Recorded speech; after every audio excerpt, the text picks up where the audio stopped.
I'd like to have another go at clarifying the meaning of dosha,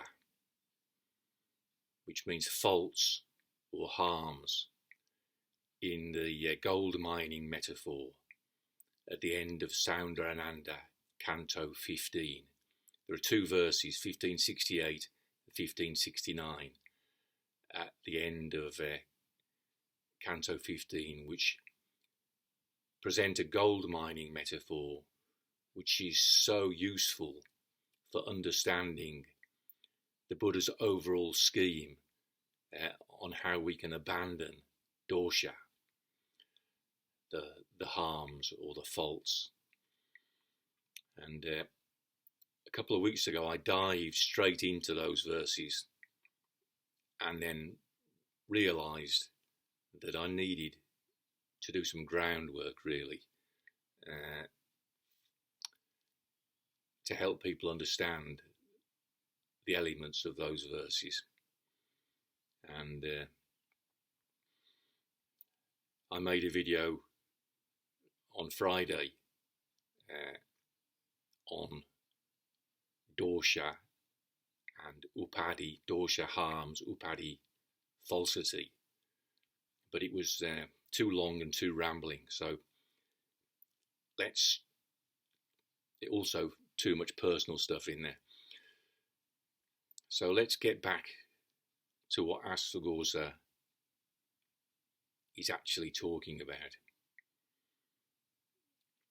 with reference to Saundarananda, Canto 3, verse 14, which belongs to a chapter in which Asvaghosha paints a portrait of the Buddha.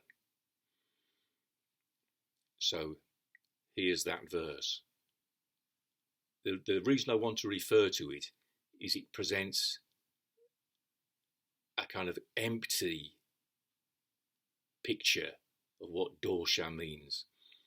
See, we don't want to think of faults as being existent things that we're here to consign to non-existence. Okay, so the Four Noble Truths are all about destroying the faults. Nihanti dosham. Asvaghosha uses those words. He puts those words in the Buddha's mouth. Nihanti means they destroy, and dosham is accusative plural, the faults or the harms. So in this verse, to introduce the meaning of dosha, we have the metaphor dosa-sāgaram, which means the sea of dosha, the ocean of dosha. So it's especially when we think about what the waves of this ocean are, it's useful to help us think of dosha as harm or as faultiness, not in terms of specific things. See, the way the Buddha speaks of dosha throughout Saundarananda is he gives them a kind of a life. So he speaks of dosha like snakes, or like trees, or like the ocean. So not inanimate things to be got rid of. Again, he speaks of them as enemies, compares them to enemies that want to attack us, want to attack our mind. So this verse says, describes the Buddha as Sahi doṣa-sāgaram agādham, upadhi-jalam, ādhi-jantukaṁ, krodha-mada-bhaya-taraṅga-calaṁ, pratatāra, lokam vyatārayat. For the unfordable sea of harm, whose water is falsity, where fish are anxious thoughts, and which is disturbed by waves of anger, lust, and fear.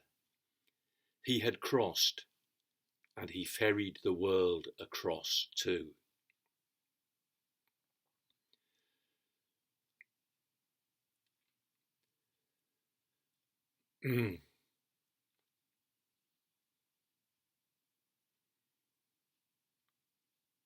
So in the gold mining metaphor, we have the word doṣa-vyatārayat, separated from faults, separated from harms. So we need to understand the sense in which, especially in the threefold classification of the eightfold path, you've got shila, samadhi, and prajna.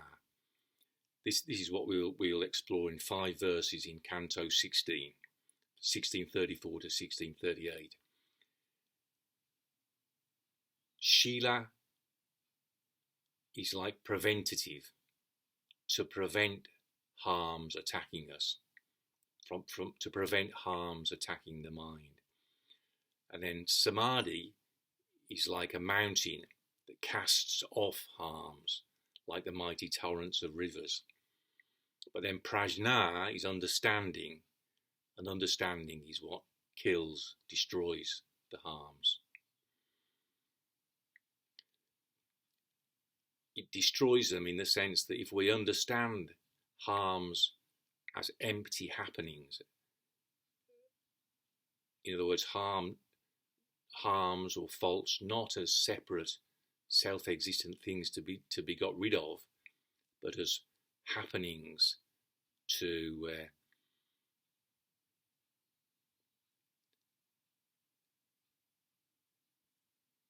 empty happenings to understand as such. So if we understand harms as happenings which are empty, then there are no harms as issues or problems. See, we love to make things into issues. That's prapañcā. So this is the sense in which Nagarjuna says, karma-kleśa-kṣayān mokṣaḥ. Karma and afflictions are the ending of karma and afflictions is freedom, is liberation, is release, mokṣaḥ. Karma-kleśa vikalpataḥ.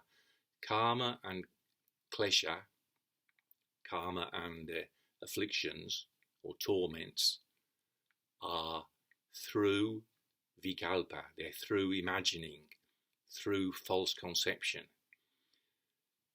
In other words, we falsely conceive that karma and afflictions are problems. They're out there as things to sort out. We don't see them as empty happenings to be dealt with in that light, in light of emptiness. Again, Nagarjuna says,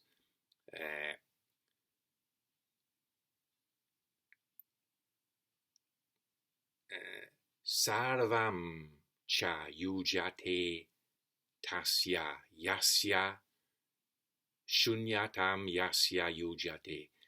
Everything is workable for whom emptiness is workable. Sarvaṃ na yujyate tasya yasya śūnyam na yujyate. Nothing is workable for whom emptiness is not workable. So that includes the faults. If we think of the faults as things to be destroyed, we'll never overcome the problem. When we see that faults are empty happenings, that is in emptiness,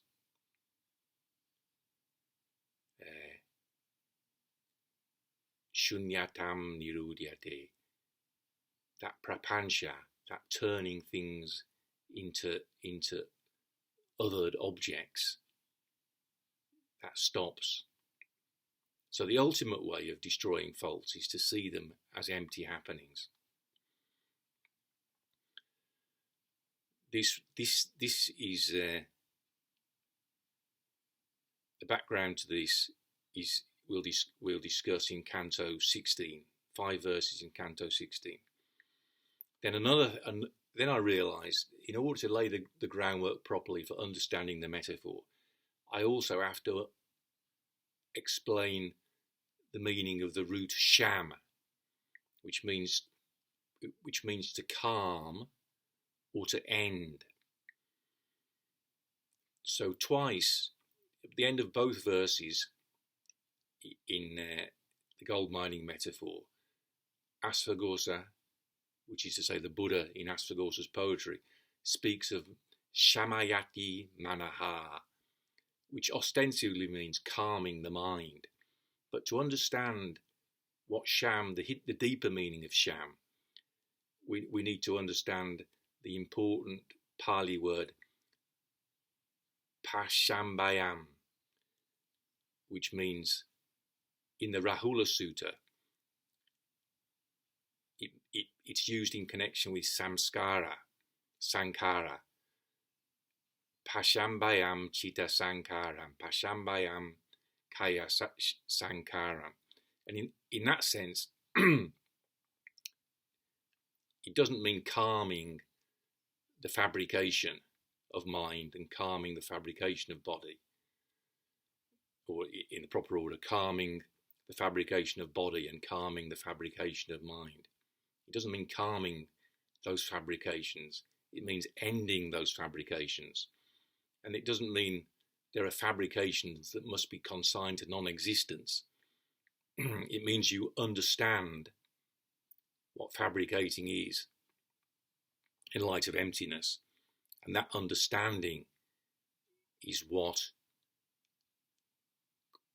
causes fabrications to end, or to cease, or to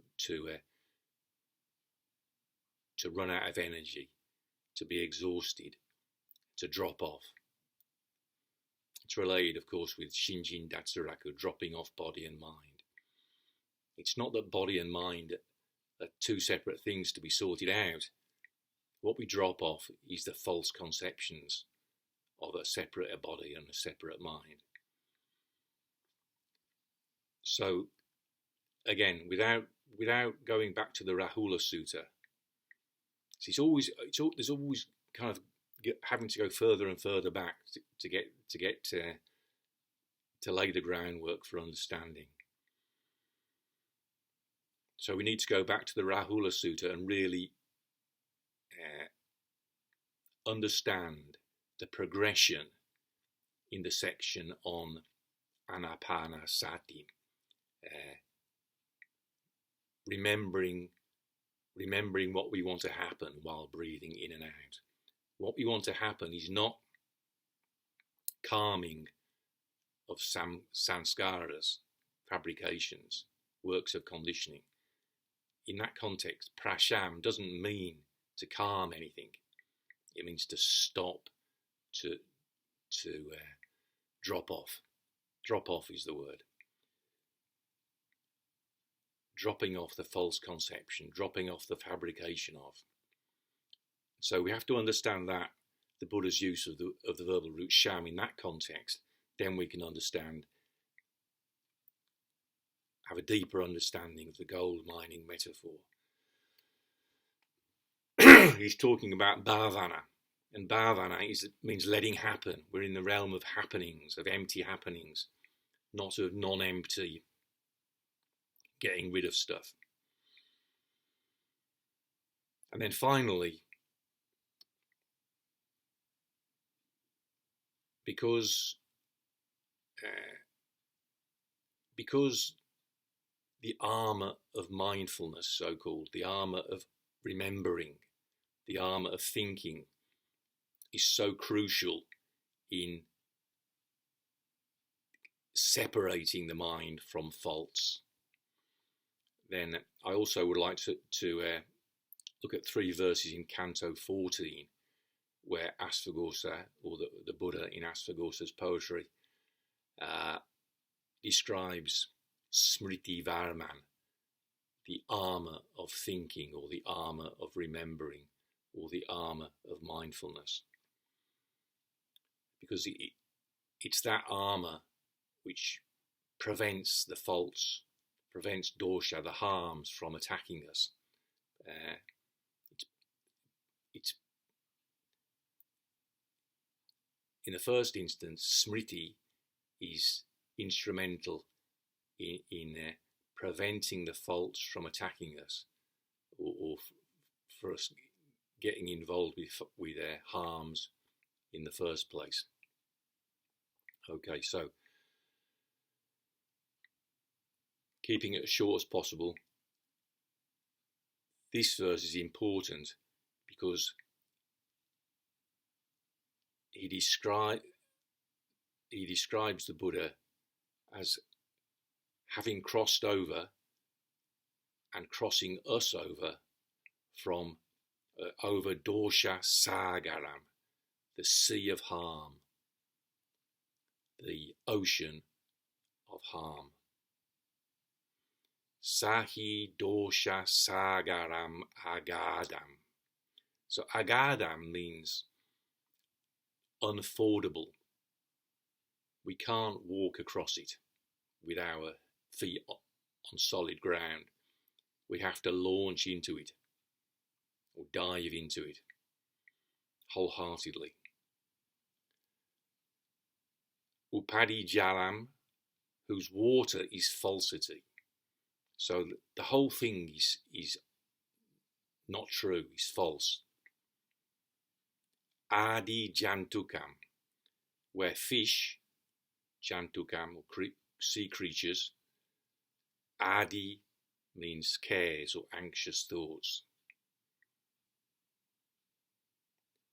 Then krodha-mada-bhaya means anger, lust, intoxication, bhaya, fear, taraṅga, waves, calam, moved.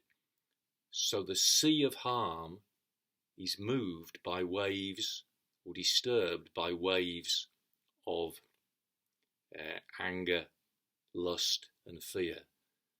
So again, we've got a nice empty vision of the sea of harm in this metaphor. So it's not that anger and lust and fear are separate things.